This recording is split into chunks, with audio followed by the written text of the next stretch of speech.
All right, high rollers, the new year is almost here, and so too is True Gambling Stories, a new podcast from Poker News. From the Las Vegas Strip, the buzz and bright lights, to the Old West, the gambling saloons, in the days where instead of iPads and hoodies, players brought their guns to the table, if you can imagine that.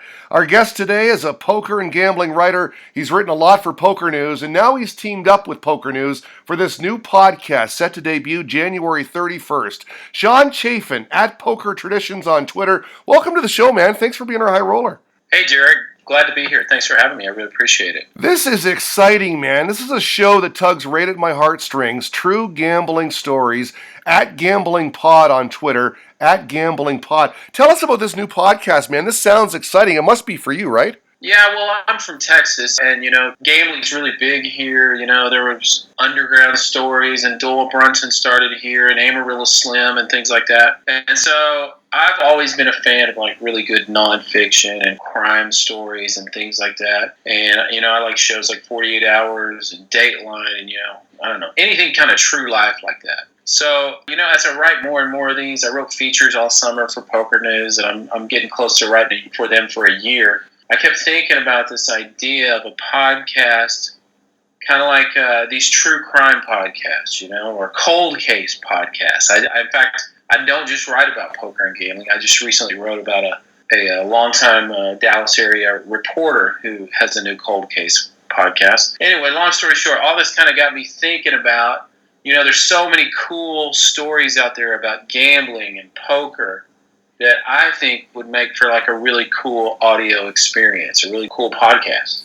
So anyway, I pitched this idea to Sarah Herring over there at Poker News, who I'd met this summer, got to know a little bit, and they just really loved the idea, and so we're kind of getting going with our first one. We're trying to debut January 31st. Well, I wish you so much luck with this, man. I'm going to be listening. You said in the news release for Poker News, and you just mentioned it there, that this is going to be close to one of those true crime podcasts, but with a gambling twist. You also mentioned Texas, right? And you talk about some of the gambling lore. I mean, that's the center of it right there.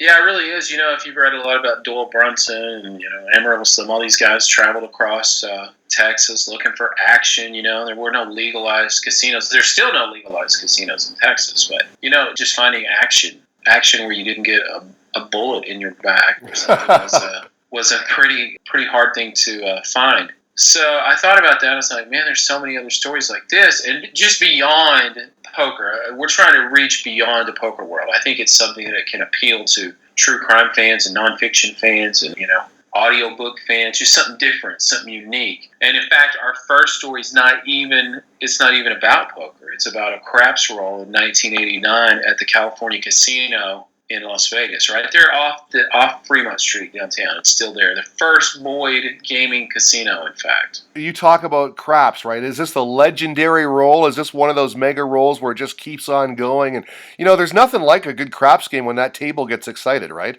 Right, and that's kind of what we try to bring out in this story. This gambling roll, is kind of two stories within a story. The California Casino, most people in the contiguous United States, and well, you're Canadian, and Canada too, don't know that its connection with Hawaiians is amazing. They run, I think, 5 junkets a week to Hawaii and back to stay at this California casino. Wow. One night in 1989, this, lifetime carpenter, friendly guy, his name's Stanley Fujitake, walks in and just goes on this epic roll that just a craps player dreams of. It's 3+ hours. It's an amazing tale. And so this whole first story is about that, kind of blending this idea about, Hawaiians and their connection with the cow, and then also his amazing role. I think it's going to be really something special, something neat. We've got some unique voices in there. It's not just me telling a story, but we're trying to tell a story like I'm telling it to a guy at a bar. And then we also have some voices that come in that kind of amplify the story. We've got one dealer who was in the room that night. And anyway, that's kind of where we're headed. I hope people like it. I've gotten some positive feedback so far. We're doing our first recording tomorrow, and then I'm going to crank up starting on the second show. I think you're going to do well, man. It sounds great. I'm anxious about this first show because there is nothing like a good craps roll. It's the only game in the casino outside of poker that I'll play, and I expect to lose, but I treat it as entertainment because when you get some friends and family around and you're sitting there, and if you have a half-decent roll, it's really exciting. I mentioned, the poker legends, right? I like to talk about those guys. You got Wild Bill, Doc Holliday, Titanic Thompson, Johnny Moss. You mentioned Doyle Brunson, of course, Stu Unger. Those are poker players, but they cross over because some of them are legendary gamblers as well. When you talk about gambling, it's a good fit for a podcast because there's a lot of romanticism, right? And some of the stories are truly epic. Yeah, I agree. Kind of like with this first, we're going to try to look for something a little unique, a little different, because there's so many stories out there. I'm hoping people out there submit a few, but we're going to hit some of the bigger ones, but then we're going to try to look for something a little under the radar. I think that's kind of what we're thinking about for our second one. It's not set in stone yet, but it's kind of about a train robber I've got in mind who played poker, and it kind of led to his capture and arrest. I'm pretty positive that's what we're going with for our second episode, but it's not set in stone. But there's so many lore and legends and stories out there that just it just seems like a great material for something like this. You seem so well versed in this area. I imagine these young 22-year-olds, and again, poker players, because that's what I deal with. But these guys have no idea how good they've got it today. Back in the day, there were actually guns in the casino. That sounds crazy, but it was a fact, right? Well, if you know anything about Amarillo Slim, he claimed that in the 50s, almost every player in Texas, when you were at the table, had a gun. You never know what was going to happen. They had to worry about robberies too. How often do you have to worry about a robbery? Well, besides the recent one at the Bellagio. Yeah, they had to worry about winning and then getting to the car with the money, right? That's right. Tell us about the partnership with PokerNews, because it seems like a natural fit. You've been working hard for them over the past year or so. It seems like a natural fit, right? Yeah, I really enjoy working for them. They have a great site, really expanding, and Sarah and I have talked about this a little bit. They're expanding their podcasting network, and she thought this was a really good fit and a really good way to, like I say, expand beyond poker. But I've been working there. I think I kind of started a little regularly last February, and I've been writing 4 to 8 stories a month. But then I worked about 4 weeks in the summer in Las Vegas, writing feature stories for them, a couple strategy articles here and there. I kind of write the daily what to watch for article, and that was kind of a new experience for me. That was the longest I've ever been out in Las Vegas. Usually I go out a few days, pick an interesting thing. I might write a travel article too here or there. It's kind of been just an entrepreneurial venture for me as a freelance writer. But, they asked me to go, and I think it turned out really well. I had some really good stories, I thought, that kind of got some traction, so that's always kind of exciting, Yeah, you've been getting some positive response on the social media networks. A lot of articles. I was going down the log today. You've written on so many different topics. Your last article, I'm curious, was about stacked decks, and this is a result of a situation that happened in Florida at a place I've played at, Derby Lanes. A dealer stacking the deck. You don't hear about this too often, but it still happens. Yeah, it reminded me of Worm from Rounders. I remember Ed Norton catching a hanger. Catching a hanger. Beat up by the cops in the, I think it's a union hall or something. It's like, that's what immediately came to mind for me. But I just kind of look for things in the news sometimes that, interest me, and I think might interest others that are into kind of the, the lore of poker, the behind the scenes a little bit, And so, yeah, I actually went out and spoke with a magician, Josh J is his name, about how to stack a deck and what goes into it. He really had some good insight. I'm certainly not good enough dealer to do anything like that. I can't even believe that people would attempt it with so many cameras around at a casino. Well, I just saw a documentary. I can't remember the name of it. Maybe Dealt, but it was about a blind card mechanic. And the guy was absolutely incredible. These guys are really talented when they can put a card anywhere they want in the deck and recall it at any time. That is impressive. Even though it might be cheating, some say it's advantage play, but it really is impressive when they do it right. Yeah, what's amazing about him is he can select the number of cards he wants and cut the deck.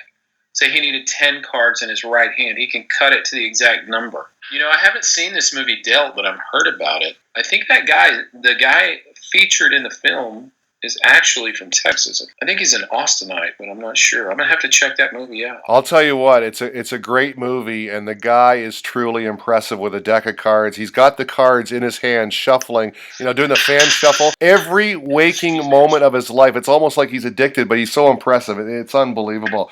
Can you tell us about the Huw Ainsworth Award from the Press Club of Dallas? Well, like I said a little bit, I write about more than just poker and gambling, and this was a kind of a statewide award here in Texas from the Press Club of Dallas, and I had won for a cold case story I wrote last December in Fort Worth magazine. It's a city magazine in Fort Worth here in Texas. I entered on a whim and kind of, was shocked that I won. It's kind of a statewide award. It was kind of a neat deal for me. Well, congratulations on that. I fell in love with poker early on at the family Christmas party. My grandma ran the game. She'd drop a few nickels on the floor so I could retrieve them. And I just loved gambling ever since I can remember. How did you get involved? What drew you to this kind of thing? Well, I guess I have a kind of a similar story. My dad and his buddies all worked at UPS, United Parcel Service. And, they've had a weekly game. Well, I shouldn't say weekly. Maybe every 2 weeks, maybe every 3 weeks. Basically once a month at least, maybe a little more. But they've had a regular game for, it's got to be over 30 years, playing all kinds of crazy games. And so when my older brother and I were young, if they didn't have enough players, we kind of got recruited. So I kind of started playing about 7th grade. And they play 7-card stud, and, split pot games, and they'll throw some Omaha high-low in and things like that. And it's just kind of a fun game, pretty low stakes. I don't claim to be a pro or an expert or anything like that, but I like to play. I do okay here or there, but, when you've been out to the World Series of Poker, you see guys that they play at a different level. Some of these $10,000 events and $50,000 and $100,000 events, they're thinking so far above the rim. It's pretty amazing. When you're out there for a month, you start to really see how guys think about this game all the time, and they're just on a completely different level. I love it when people say that poker is about luck, and you point out to them that there's a reason why these guys are playing in like $100,000 buy-in events or $1 million cash game. It's because they won their way to the top. They've definitely got some gamble in them. Lastly, I wanted to ask you about another article of yours about Phil Hellmuth. I'm a big fan of his, the Poker Brat. I think he's so entertaining. And it was about a memorable hand that he played at the WSOPE. Did you actually talk to him? If so, what is he like and how did you find him? Well, some of these I do by email like that, but I've spoken with Hellmuth, I think, before. I've seen him play a little bit. He's honestly pretty jovial guy. I don't think you see a lot of animosity toward Phil. I don't claim to know him personally or anything like that. He's always pretty easy to work with. He's pretty media friendly. You see him at the World Series of Poker. Most people are pretty okay with him. They needle him a little bit, but he's pretty popular among fans for sure. A lot of people coming by to get photos, and he seems like a pretty okay guy to me as far as I've met him. Yeah, he takes some heat for his bad behavior and sometimes unsportsmanlike conduct at the table, but you're right. It seems like everyone does like him, and they certainly like to needle him, and I think he's good for the game. Okay, the new podcast debuting January 31st on PokerNews.com. PokerNews.com, essentially the leading source of poker information in the industry, correct? Well, I would say so, but I'm a little partial. I think so. I really want to say something good about our hand-for-hand reporters. I don't know if you're like me, but when I'm not there, I like to follow the action in the tournaments. These guys are unbelievable. I love them. These guys who follow hands and report it are just amazing. I mean, it's such an underappreciated art because it's not real easy. I mean, these players aren't really there to dictate hands for you. You really have to follow the action and keep up. And at the World Series of Poker, you have to know so many games too. You go to events like these mixed games and dealer calls games. There's all kinds of crazy mixtures of games now that they have to know. They're really an underappreciated group, and they do an amazing job. I meant to ask you, your background is writing. Are you a little nervous making the transition to the broadcasting format, the podcast?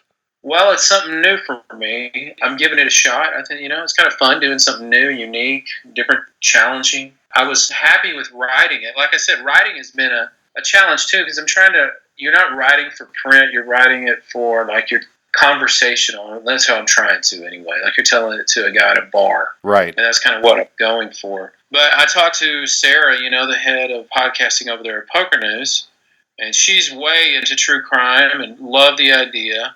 And I said, Sarah, I'm not really the most animated speaker. I don't speak in front of groups really well. And she said, well, Sean, we like your Texas accent. I think for something like this, that would be really good for a podcast. So I'm giving it a shot. I'm going to record and see how my voice sounds, and hopefully I do an okay job on it. I think you're going to do a great job, and I'll tell you what, I like that Texas accent myself. The new podcast debuting January 31st, PokerNews.com. It's called True Gambling Stories, at GamblingPod on Twitter. Our guest today is the host, Sean Chaffin, at Poker Traditions on Twitter. Sean, thanks so much for your time, man. We wish you all the best with the new show. All right. Thanks a lot, Derek. I really appreciate it.